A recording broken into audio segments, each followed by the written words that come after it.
तो दोस्तों आज हम विज्ञान में हम जानेंगे पादप पादप उत्तक के बारे में। हम क्या जानेंगे? पादप उत्तक के बारे में कि किसी भी पेड़ पौधे के अंदर यानी उत्तकों की रोल क्या होती है। किसी भी पेड़ पौधे के अंदर उत्तकों की रोल क्या होती है उसके बारे में हम लोग जानेंगे। उसके बारे में हम लोग क्या करेंगे? आज जानेंगे। तो सबसे पहले जानते हैं उत्तक की परिभाषा, यानी कि उत्तक किसे कहते हैं। तो ये होती है दरअसल कोशिकाओं का समूह। ये होती है कोशिकाओं का समूह जो समान उत्पत्ति और संरचना कार्य के लिए जानी जाती है। जो किसी भी पेड़ पौधे में समान उत्पत्ति और कार्य और संरचना के लिए जानी जाती है। यानी उत्तक क्या होती है? कोशिकाओं का समूह होती है। अब यहाँ आता है उत्तक के प्रकार, है ना। उत्तक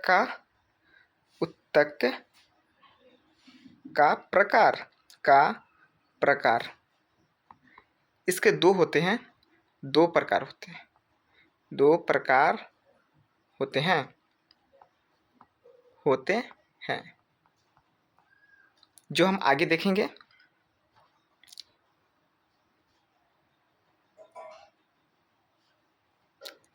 एक होता है अस्थाई,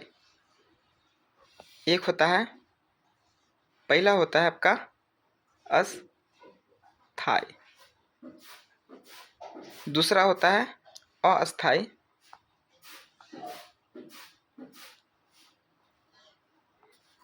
वो विभाज्य होता है,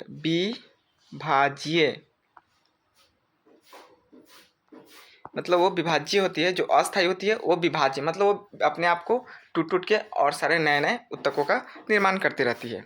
तो यानी हम जानते हैं उत्तक का प्रकार दो होते हैं, है ना। एक होता है, एक आपका हो जाएगा, एक हो जाएगा आपका अस्थाई, दूसरा होता है विभाज्य। क्या होता है? विभाज्य। तो अब आगे हम देखते हैं इसमें। अब हम लोग जानेंगे पादप उत्तक की ऊर्जा, यानी कि यहाँ पे बताया गया है कि प्राणियों की तुलना में पादपों को कम ऊर्जा की आवश्यकता होती है। यानी कि मनुष्य जगत के जितने भी जीव जंतु हैं या किसी प्रकार की जानवर है, उसके अपेक्षा पेड़ को ना ऊर्जा की आवश्यकता कम होती है अपने टिश्यूज़ के लिए, है ना। ऊर्जा की आवश्यकता कम होती है। अब उसके बाद में यहाँ पर आती है विभजोतकी उत्तक, है ना। तो ये है आपको जो हम आपको बता रहे थे, ये वाली। तो यही है आपका उत्तक के प्रकार जो विभजोतिक उत्तक है। इसका काम क्या है कि ये जीवित और निरंतर विभाजित होने वाली कोशिका होती है। यानी कि किसी भी पेड़ पौधे के अंदर ये जीवित होती है और हमेशा क्या होती है? विभाजित होते रहती है जब तक पेड़ जीवित है। ये विभाजित होते रहती है और कोशिकाओं से बनी होती है, क्योंकि उत्तक जानते हैं हम लोग कोशिकाओं से बनी होती है। इसमें रिक्तता और अंतरकोशिकीय अवकाश पूर्ण अनुपस्थित होते हैं। क्या होते हैं? पूर्ण अनुपस्थित होते हैं। इसलिए ये क्या होती है? हमेशा डिवाइड होते रहते हैं। हमेशा क्या होते हैं? डिवाइड होते हैं। अब ये पेड़ पौधे में क्या करते हैं कि पेड़ पौधे में जैसे कि फूलों का लगना, है ना, जैसे नए नए पत्ते का निर्माण करना, तो वैसे जगह पे विभाज्य उत्तक का प्रयोग किया जाता है। अब हम लोग जानते हैं, अब यहाँ पर एक और चीज़ ध्यान रखना है कि जो ये लिखा गया है विभजोतकी उत्तक, इनके भी प्रकार होते हैं। इनके कितने? इनके भी प्रकार होते हैं। इनके 3 प्रकार होते हैं। 3 प्रकार होते हैं। पहला आपको यहाँ पे दिख रहा है, पहला आपका ये हुआ शीर्षक विभजोतक, है ना। ये पौधों की लंबाई को वृद्धि करती है। यानी कि जो ये उत्तक है, ये जो है ये पौधे की लंबाई को क्या करती है? वृद्धि करती है। जड़ और तने के शीर्ष भाग में सुनिश्चित करता है। यानी कि पौधे की जो लंबाई को वृद्धि करती है वो कौन सा उत्तक हो जाएगी? तो ये हो जाएगा आपको शीर्षक ज्योतक उत्तक, है ना। तो ये सारे ये उत्तक है जो पौधे की लंबाई को वृद्धि करती है ना। हम आगे देखते हैं फिर। नंबर 2 है पार्श्व विभोजतक। क्या है? पार्श्व विभोजतक उत्तक। इसका काम क्या है? तो इसका काम है यह तने और जड़ों की लंबाई, ये तने और जड़ों की चौड़ाई मोटाई वृद्धि करती है, यानी कि घेरा बढ़ाना सुनिश्चित करती है। यानी कि पार्श्व विभोजत उत्तक का काम क्या है? तो पौधों में जो मोटाई की जो बात होती है, चौड़ाई की जो बात होती है ना, उसको वृद्धि करने में पार्श्व विभोजत उत्तक का काम आती है। उसके बाद हम लोग आगे देखेंगे। इसमें एक छूट चुका हुआ है। इसमें एक होता है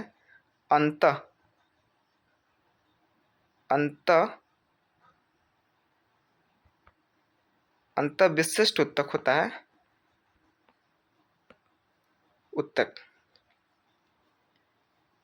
ये होती है जो पेड़ पौधे के अंदर में बताई जाती है, जो इसमें अभी बताया नहीं है। उसके बाद आगे देखते हैं मृदुतक।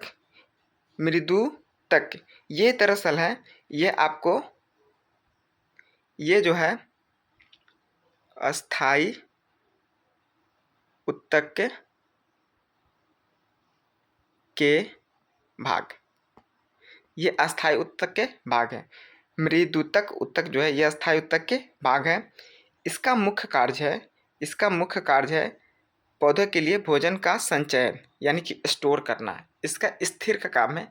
ये अपने आप को गति नहीं करती है, एक से ज़्यादा उत्तकों का निर्माण मतलब अपने उत्तकों की संख्या नहीं बढ़ाती है, ये लिमिट अवस्था में थी। इसका मुख्य काम है भोजन को संचयन करना, यानी भोजन को स्टोर करना। मृदुतक उत्तक का काम है भोजन को स्टोर करना। उसके बाद आती है, अब देखिए जो हमने ऊपर में पढ़ा है मृदुतक उत्तक, उनको दो भागों में जब डिवाइड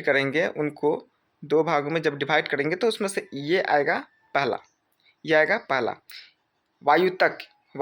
ये जलीय पौधों को पानी में तैरने में सहायक बनाता है। यानी कि वायुतक जो है ये उत्तक ही है, मतलब मृदुतक के अंदर के, ये जलीय पौधों को पानी में तैरने में सहायक बनाता है, यानी सहायता करती है। उसके बाद आती है हरित लवक। ये भी जो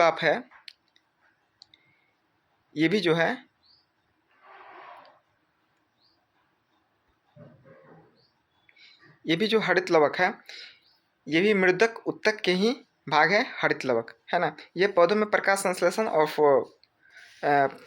का कार्य करती है, जो आप अच्छी तरह से इसके बारे में जानते हैं। उसके बाद आती है ये नंबर 2 है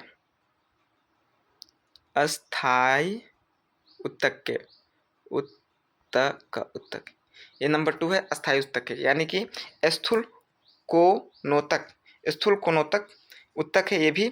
ये कोशिकाओं के कानों पर, यानी जो कोशिका होती है उसके कानों पर पैक्टिन का जमाव, यानी कि कोशिकाओं के कानों पर पैक्टिन का जमाव के कारण यह बढ़ते भागों को लचीलापन यानी फ्लेक्सिबिलिटी देती है।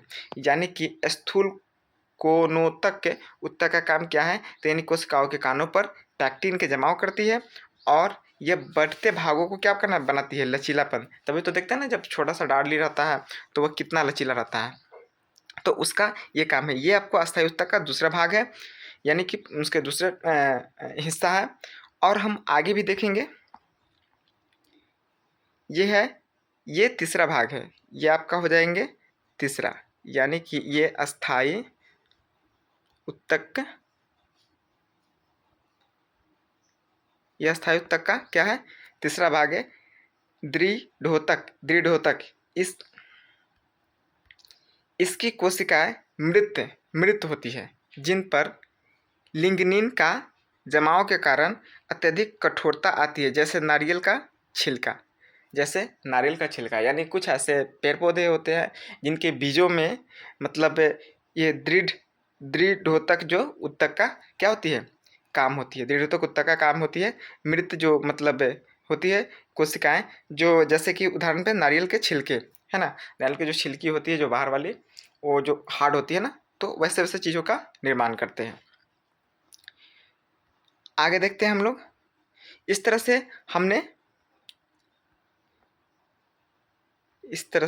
हमने अस्थायी उत्तकों के स्थूल कोणोत्तक और दृढ़ोत्तक और एक मृदुत्तक के बारे में जाना। अब आते हैं जाइलम के बारे में। आप सभी जानते हैं कि जाइलम क्या है ना।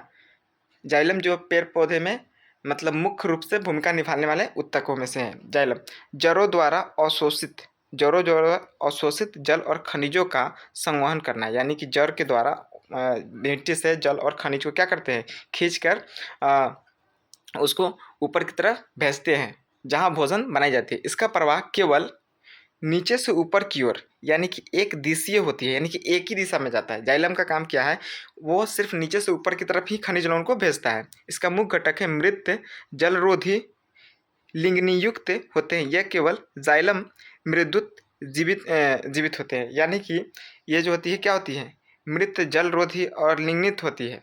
यानी कि इसका जो घटक होते हैं, जाइलम के जो घटक होते हैं वह मृत जलरोधी व लिग्नियुक्त होते हैं। तो जाइलम पेड़ पौधे में क्या करती है, खनिज लवणों को जड़ से उठा के नीचे से ऊपर की तरफ भेजती है और एक दिशीय होती है जो एक ही दिशा की तरफ में ऊपर बढ़ती है। आगे देखते हैं, यह है फ्लोएम, इसके बारे में भी जानते हैं। पत्तियों द्वारा तैयार भोजन यानी कि सुक्रोज का परिवहन व स्थानांतरण करना, यानी फ्लोएम का काम है कि पत्तियों में जो भोजन तैयार होती है उन भोजनों को एक जगह से दूसरी जगह पहुंचाना है। इसका प्रवाह ऊपर से नीचे दोनों होते हैं, यानी कि द्विदिशीय होती है, यानी कि फ्लोएम काम नीचे से ऊपर की तरफ जाती है और ऊपर से भी नीचे की तरफ आती है। और इसके लिए ऊर्जा एटीपी की आवश्यकता होती है, जो एक जगह से दूसरी जगह जाने के लिए। जिस तरह से हम अपने भोजन ग्रहण करने के बाद हमको जो कोई काम करना है उसको ऊर्जा की जरूरत पड़ती है, उस तरह से। अब हम लोग जानेंगे बाह्य त्वचा, यानी कि ऐसी उत्तक जो पेड़ पौधे की भारी रूप से रक्षा करते हैं, जिसको हम छाल के भी नाम से जानते हैं। तो जैसे कि कुछ ऐसे पेड़ पौधे होते हैं जो रेगिस्तान में, यहाँ बताया कि रेगिस्तान के पौधे के बाहरी त्वचा पर पानी के नुकसान को रोकने के लिए क्यूटिन यानी कि क्यूटिन की परत जमती है। ये जो बाहरी त्वचा होती है जो मतलब रोधी होती है, पानी रोधी मतलब ये आसानी से मतलब पानी को बाहर जाने नहीं देती है। कर्क और छाल, यहाँ पे आपका कर्क और छाल के बारे में यह है कि मृत जल रोधी सुरक्षात्मक छाल होती है, यानी कि पेड़ पौधे की जो छाल होती है यह मृत रोधी होती है। मरे हुए जो मतलब होते हैं ना उत्तक, उनसे होती है बनी हुई, सुरक्षात्मक होती है, जिसमें सुबेरिन नामक रसायन जमा होता है। सुबेरिन नामक क्या होता है, रसायन जमा होता है जो अंदर के भागों को क्या करती है, सुरक्षा प्रदान करती है। सुरक्षा प्रदान करती है, अंदर के भागों को क्या करती है, सुरक्षा प्रदान करती है। तो दोस्तों पादप उत्तक के बारे में जो महत्वपूर्ण बातें थी जो मैंने आपको बता दिया, ये किसी भी एग्ज़ाम के पॉइंट ऑफ व्यू से है और आप इसे याद कर सकते हैं, देख सकते हैं। और मैं इसका PDF डिस्क्रिप्शन में अपलोड कर दूंगा, आप वहाँ से डाउनलोड कर लीजिएगा और ख़ुद से भी आप रिवाइज कर सकते हैं उसमें और अच्छा से गहराई से आप समझ सकते हैं। थोड़ी सी वीडियो बनाने में दिक्कत हो जा रही है और इसके लिए मैं क्षमा चाहूँगा। अगर कुछ गलती होगी तो ज़रूर बताइएगा, मैं कोशिश करूँगा। और मैं भी तैयारी कर रहा हूँ, आप भी तैयारी करिए। मिलते हैं फिर अगले वीडियो के साथ।